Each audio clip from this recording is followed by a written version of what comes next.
Last week, the United States Supreme Court heard oral arguments in the case Trump v. United States. So what is this case all about? Now, if you've been paying attention to the news at all, you know that former President Donald Trump is facing a number of different charges in different cases. In fact, while this case was being argued before the U.S. Supreme Court, the former president was actually sitting in the courtroom in New York, facing charges on a completely unrelated matter. Now, some of the charges the former president is facing deal with the 2020 election and his alleged attempts to overturn said election's results. But before those charges can go to trial, there is a constitutional question that needs to be answered first. And that is the question of what we call presidential immunity.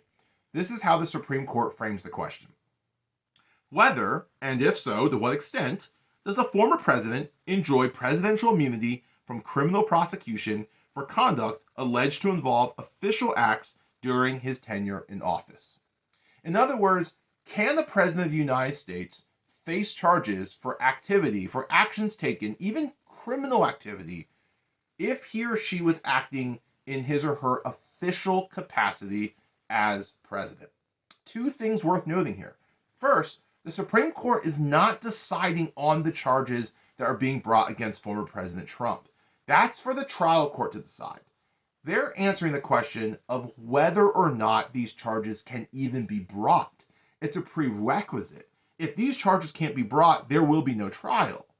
And so they're not going to decide if the president is guilty or not guilty. They are going to decide which of the charges, if any, can actually be brought to trial. And secondly, this question of presidential immunity is only focused on actions that the president takes in his or her official capacity as president. So this does not include actions that the president would take as a civilian or a private citizen. These are actions taken in the official capacity as president of the United States. Now, what are the arguments before the court? Both sides have made a plethora of different arguments, but one particular line of reasoning has seemingly stood out to the justices, and that is the question of what happens if the president does or does not have blanket presidential immunity. Former President Trump and his team has argued that without this immunity, this essentially hamstrings future presidents and makes them hesitant to make decisions. Even if a president decides that this action is necessary for the protection of the American people or is good for the United States, he or she may be hesitant to act, knowing that in the future they could be prosecuted for those actions. But the other party has made almost the same argument, just in the other direction.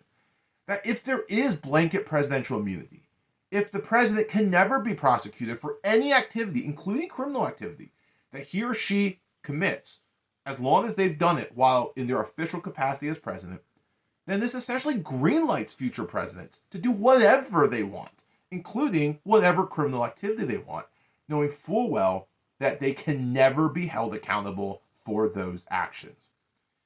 The 9 Supreme Court justices seem sympathetic to that latter argument.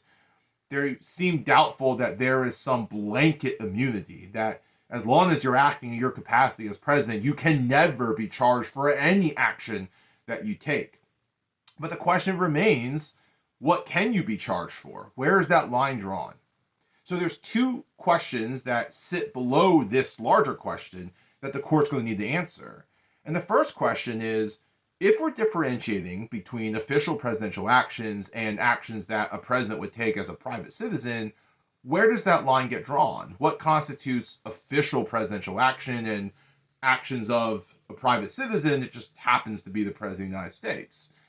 Former President Donald Trump is facing 4 charges in this particular case, and the court seems skeptical that all 4 of these fall under official presidential action.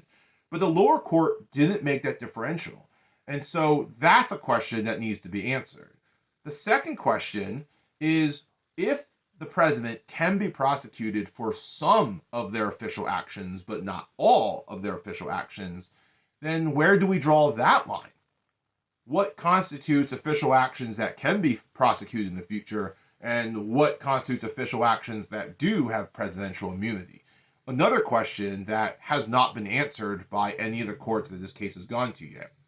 So what's the Supreme Court going to do? We'll find out when the court releases their official ruling later this summer.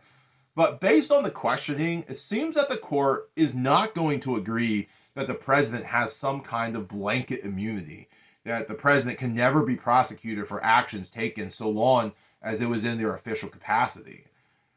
But it also seems like they want to know what actions constitute official presidential actions and what actions don't. So one possible scenario is that they rule on what is officially a presidential action and what's not. Another likely scenario is that they actually send the case back to the lower court and say, you've got to figure out which of these charges is within his official capacity as president and which is not. But we won't really know what the court says until that ruling comes out, which is expected to be later this summer. And when that time comes, we'll know exactly what they decide.